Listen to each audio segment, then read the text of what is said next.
please tell people your credentials, what your background is. Sure. So, my name is Ryan Graves. I have an engineering degree, mechanical and aerospace engineering. I promptly left doing that to go fly F-18s for the Navy as soon as I graduated college. Did that for about a decade, both operationally in combat as well as in an instructor role, teaching the new students. We did witness something while we were flying in our jets, but we were doing it we witnessed it in the context of our just everyday flying and our missions.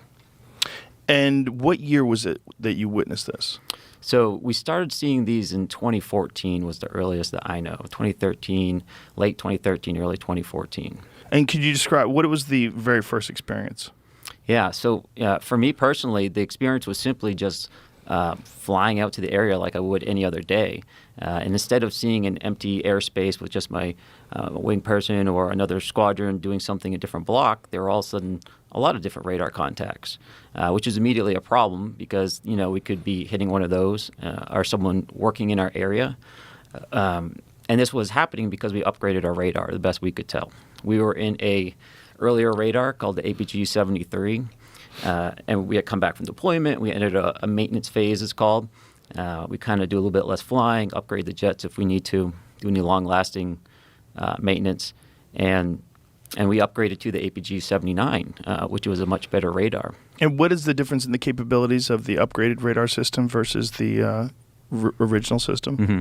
So, kind of practically speaking, it's like going from an analog TV essentially to like an OLED. It's, a digital modern tool compared to more of like an analog classical radar that has more limited range and has less ability to track multiple targets and things of that nature. So just generally speaking, we would expect to see, more objects if there were any out there or smaller objects, but there shouldn't have been any objects out there.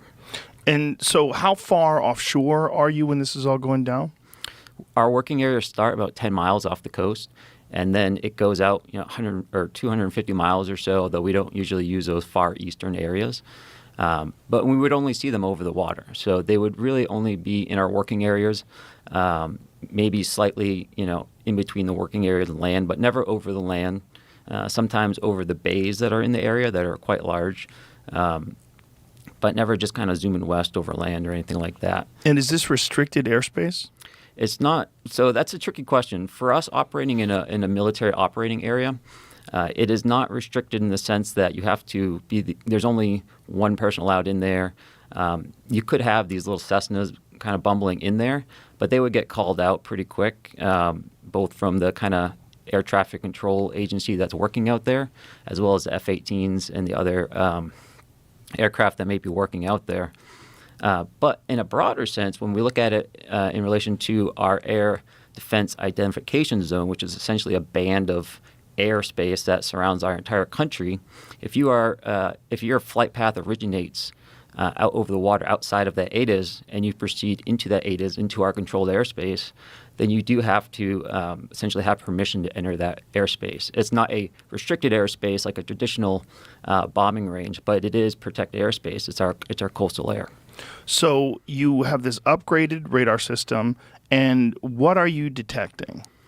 So on the radar, really what we can learn from that is essentially the kinematics of the object. So where is it essentially, and what direction is it going, how fast is it going, things of that nature. We can't necessarily make out the shape or things of that nature. So it's a representation. It's like a block on our screen to show that information. And so when we see that on our radar, we can tell, where it's located, perhaps what's located around it if there's other objects we're detecting, how fast it's going, what direction it's pointed in, what direction it's traveling in. So we call that velocity vector. So if we see this essentially little circle, it'll have a tail coming off of it. And that tail kind of represents the nose of the vehicle, at least as its flight path is going. And so with that, we would typically see an aircraft just kind of trudging along with a straight line, taking occasional turns. But these objects had a little bit more of a, I don't want to say random, but more less controlled flight path. That velocity vector would kind of jump around a bit more. They would not proceed in like a perfectly straight line as you would imagine like a flight navigation computer would take you, right? It takes you from A to B in the straightest line possible.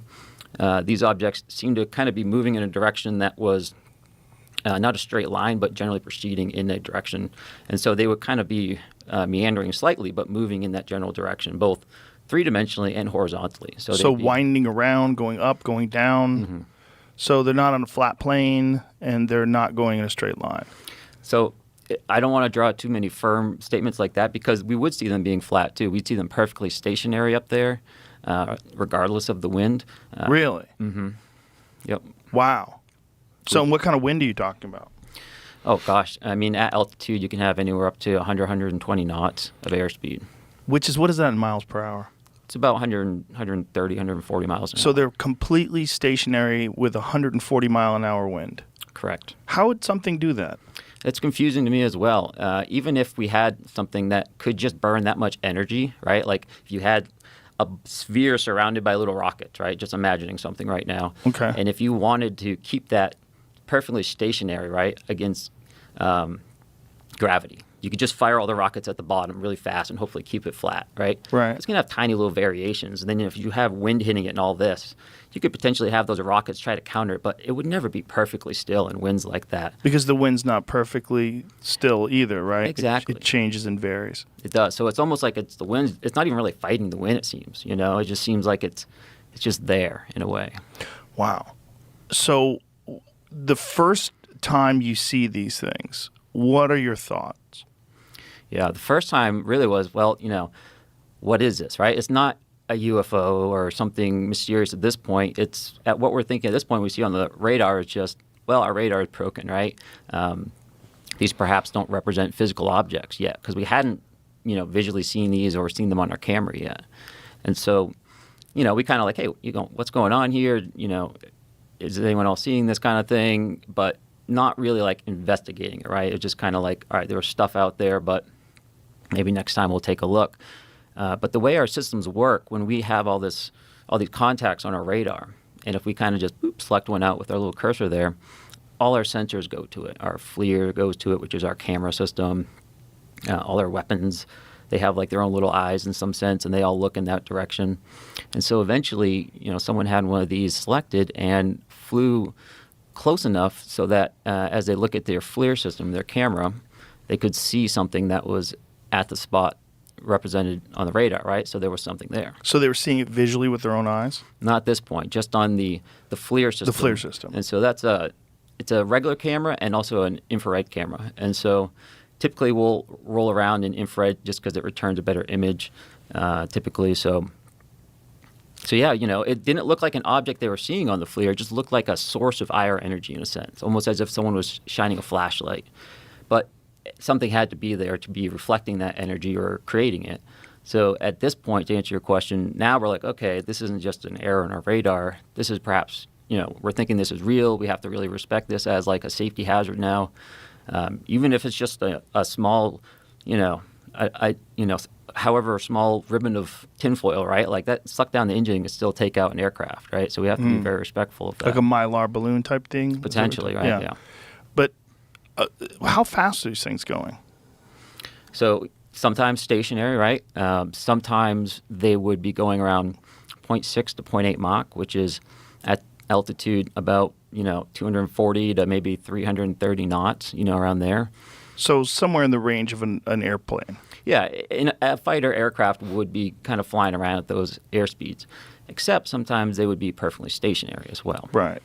So it's not exhibiting any sort of patterns that you've recognized in the past. No, they have actually. So although with the stationary, no, right? Correct. With the stationary, no. With the meandering kind of flight path, no. But I would also see them essentially fly what we call a racetrack pattern. And essentially what that means is they fly in a straight path, and then they do like a 180-degree turn in a certain direction. Then they fly a straight path, then turn again. You know, so that's what we call a racetrack pattern as opposed to a circular holding pattern. We did witness racetrack patterns In fact, I think there's been some cases off the West Coast just the past couple of weeks where people have also been observing objects flying in racetrack patterns high at altitude with lights. So I do recognize that behavior, but I don't necessarily think that means we have to attribute it to normal behavior necessarily. That type of flight path is important because it's a very efficient way to fly, right? If you have to maintain the position in a certain area, you want to minimize how much you're turning. Because anytime you're turning in an aircraft, you're using more energy than if you were just flying straight and level. And so by having a racetrack pattern, it's an efficient way of holding in a position by maximizing straight and level time and minimizing your turn time. And how long would these things stay up there for?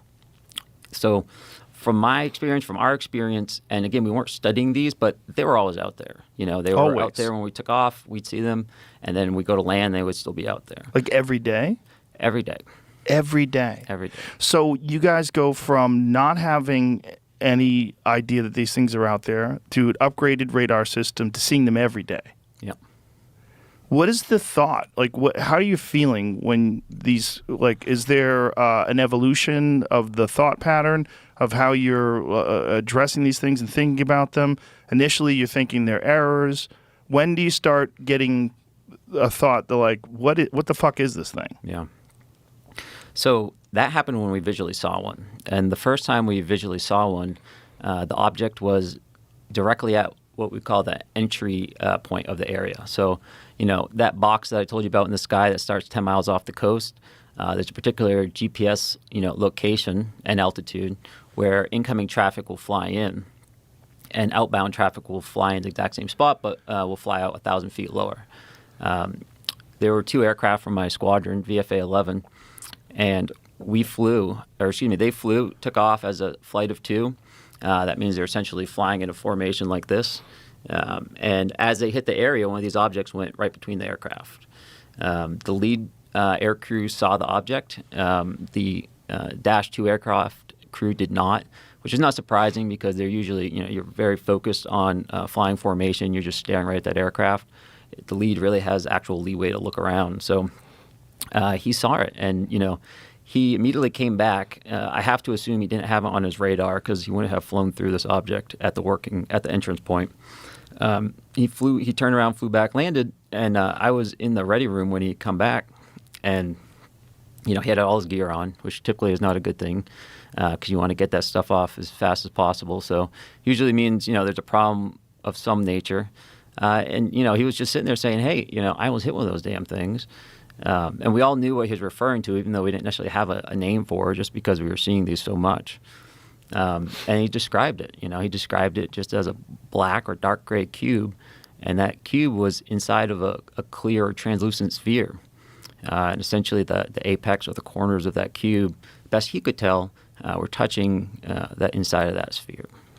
And that description mirrors many of the descriptions that people have had of these, whatever you want to call them. Whether they're calling them UAPs now for some strange reason. UFOs is I don't know. Does it have a dirty connotation to it? And is it tainted because of so many crazy people talk about UFOs? Is that what it is? It does come with a lot of assumptions baked in.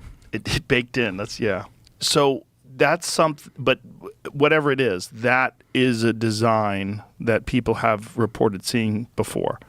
That this translucent sphere and this cube. Can you see through the cube? Not to my understanding, no. So it's some sort of solid black cube that's inside this translucent sphere. Mm-hmm. And it's just floating around and flying around the sky. So, that's a good point. Is it floating around? Is it flying around? It's doing both, which is strange, right? Because you could think of that description and go, okay, that's kind of some kind of weird balloon maybe with stuff in it. And that's certainly, one way. If you just view that angle of it, then it seems explainable. But when that, the balloon-like object starts cruising down at, 0.8 Mach, that nullifies that particular idea. And you'll see that a lot where it's not just like that one picture or that one behavior. It's really, you kind of have to zoom out a bit and look at everything in relation to each other and say, okay, why is this weird? Okay, it was hanging out in a racetrack pattern. That's not exotic. But when you learn it was doing it for, perhaps 13 hours. 13 hours? Perhaps they were out there all the time, So, I land and I go back. And we weren't on a intel mission to analyze these, right? We're going to do our training. It's very expensive, $30K an hour to fly these things, right? So really the only time we can put energy into looking at these things is when we're kind of transiting back and forth or waiting for a fight to start. And so, it's never like a dedicated analysis. Like, I got home from the Comedy Store at like 2, and then I watched some goofy. I've been on this UFO documentary kick. Watching UFO documentaries? Yeah, I told you it was David. I started talking about it. Yeah, we were talking about that. Yeah. What were you? Did you have something specific that you saw recently? Yeah, the documentary. 2 of them. One of them is Area 51, Bob Lazar, and Area 51 and flying saucers. It's a documentary on this guy who claimed that he worked on these alien ships in Area 51 in the 1980s. That gave me chills. As time's gone on, more of the things that he said have proven to actually be true. Like what? Including an element that he talked about, element 115, I think it was called. Like an organism from outer space? No, an element, like a man-created element, like there's carbon. Right. There's an element that they created that he talked about way before it was ever publicized. And he talked about this thing, and then it turned out to be true. He talked about these, there's these hand monitors that you would put your hand on this thing, and these metal lines would detect the distances in the bones of your fingers, the exact distances, and everyone is different. It's like a signature thing. Mm-hmm. And that they could find out if it was you or not you that was trying to go through. So the way they would scan people, the bioscan, would literally measure the bones in their fingers. And people said that was horseshit. Wild. He talked about this in the 1980s. People said it was horseshit, but then later on turned out, no, they did have that in Los Alamos. They did have that in Area 51, and that this technology was very, very advanced. Not just very advanced, but it was not well known at all. Like, very few people did. And this guy who was creator of this documentary, it was very difficult for them to get photos of this hand scanner. But this hand scanner did exist and existed exactly as this guy described it. In the 80s, I mean, that's super progressive for that time. There's also even people for now. that did approve his top secret clearance to get to this place. They know that he actually worked there. There's people that worked in the same Los Alamos lab with him. They tried to say he never worked there, but his name's on the manifest. It's very strange. It's like they've tried to erase parts of this guy's past because he filmed a bunch of their crafts as they were flying around. Like, he knew what days. This is the thing. That thing right there, you put your hand on that, and it actually measures the distance of the size and length of your bones. That looks like something that's inside of an escape room in L.A. It does. It's hilarious. It's so true. But Doesn't it? I went into this documentary skeptical. As you should. Yeah, but I'm so done with all those things. But listen to this guy talk for a while. After a while, I was like, what if he's telling the truth? Like, what if he is actually telling the truth? Because if he's actually telling the truth, there is some part of the government that had access, at least in the 1980s, to alien technology. I mean, there it probably is. There probably is some truth to that. Crazier things have happened. And also, like, just your mentality of believing him is probably the same thing that made Dr. Malachi Lovejoy Robinson III become successful. A con artist? Yeah. I mean, either this dude, there's validity of what he's saying in this documentary, which I can't wait to watch, or he's just really great at painting a picture. Some people are so good at convincing you That's true. of truths. True. There's, people with like borderline personality disorder and every sort of spectrum in between there. They become really good manipulators. That is true. However, usually they do that in more than one avenue. Absolutely. And this guy's not doing that. Yeah, so if it's just a documentary, then... Yeah, also hasn't varied his story. Like, I mean, he might have, like, changed the way he says things in terms of, like, the words he chooses, but the actual story is exactly the same as he was telling a long time ago. Is this a self-produced documentary, or is there a production company involved? No, a production company See, that's where it's like, okay, there's probably some validity to this. But this guy's been around for a long time. I remember reading about him and watching videos about him, 20 years ago. I mean, don't you think you're somebody who, you said, and I know this about you, you love space. You're obsessed with that, the idea of what we are in the solar system and beyond. Like, how impossible is it to think that there could be a creature that could breach our atmosphere with some advanced technology and be able to just sort of chill, scoot around, scoots, magoots, check us out and fucking peace out back up to wherever they're from. I don't think that's how they would do it, but yeah, I know what you're saying. You know exactly. they scoot, magoots. Yeah, they just kind of cruise around. You know, they're looking at us. Well, he had an interesting Little analogy. reconnaissance. He said if you brought an atomic engine to these people that live in the Victorian era and said, "Hey, this is a nuclear power plant. Like here, check this out." They would fuck with it. They'd wind up getting sick from radiation. They'd wind up dying. No one would understand what it was or how it worked. They would never figure it out. Right. He goes, why would we assume that this is only from that one time with this one device? Why wouldn't we assume that there'd be some other technology that maybe we'll create someday in the future? I'm paraphrasing him very poorly. Yes, it's okay. Or someone You're a else scientist. from another planet would create that we wouldn't understand at all. And he said, and that's what we were dealing with when we were trying to back engineer the propulsion systems that these things use. They use some gravity-based propulsion system. And it was something that would manipulate gravity in front of it. It's very, look, I'm too stupid to know the science of it. I don't know if he's if you were You're a scientist. You're supposed to know these things. Not yet. I have to get my degree. Joseph I need to Rogan. get a degree so I can call myself a doctor. You should. I just want to get an honorary one like Cosby had. Why? Oh.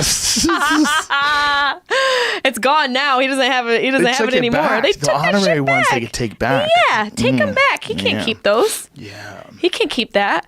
Actually, I think he wrote an essay, and that's how they gave him his doctorate. I mean, that's neither here nor there. gross. Probably got more than one doctorate. I'm sure he did, and he didn't deserve them. But I think, there's got to be stuff out there. Oh, 100%. 100%. But I like to say there's not. It's like, stop. You think Stop this is just dwelling it? No, I don't think it is. But it is entirely possible. I use that phrase too often. And it's entirely possible. Yeah. You got to get a mashup of new all one. of those. Oh, it's already out there. Yeah, it's hilarious. It's like 150,000 of them. That needs to be on a shirt. It's possible that we're the most advanced. That's possible. It is a possibility. too, because something has to be the most advanced. Absolutely, and something has to be the least. We could also be on that part of the spectrum. Sure. Maybe we're the last to evolve. It's 100% possible. Like if there's an infinite number of life forms out there, like if there's an infinite number of planets and there's an infinite number of Earth-like planets that can have beings like us on it, who's to say that we're not the most advanced?